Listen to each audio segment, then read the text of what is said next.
সাগর, এটা কিন্তু অন্যায়। কেন? তোমার বিয়েতে থাকছি না তাই? না, তুমি যাকে পছন্দ করো তাকে রেখে কেন অন্য মেয়েকে বিয়ে করবে? বি প্র্যাকটিক্যাল উপমা। বিয়ের আগে অনেকেই প্রেম করে, সেই প্রেমের কথা কজনই বা মনে রাখে।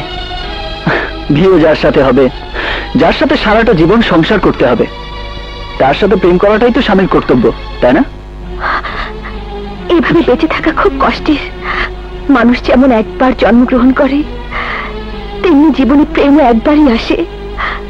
সে প্রেম যদি পূর্ণতা না পায়, তাহলে তাহলে সারাটা জীবন না পাওয়ার ব্যথা বুকে নিয়ে বেঁচে থাকতে হয়।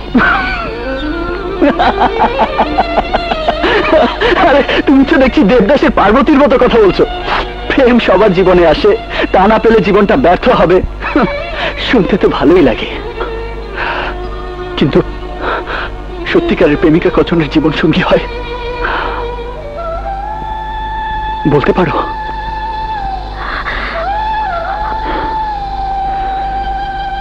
তুমিও তো তোমার বাবার মন রক্ষা করার জন্য বিয়ে করছো আকাশকে। সেটা কি অন্যায় নয়? এই বিয়ে থেকে তুমি সুখী? তুমি কি ভাবছো বিয়ের পর আমাকে ভুলে যাবে?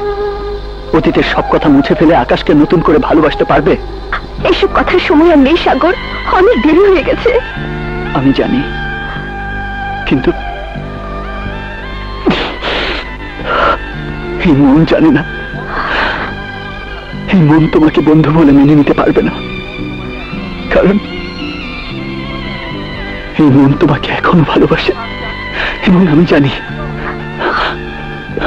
তুমি আমাকে ভালোবাসো। না, বাসি না। তাহলে ডায়েরিতে কেন লিখেছো আমাকে ভালোবাসার কথা? কেন আমাকে কাউসারের লোক মার দেবার পর তুমি দৌড়ে এসেছিলে? কেন আমি অন্য মেয়েকে বিয়ে করবো বলার পর থেকে তোমার মনে ঝড় উঠেছে?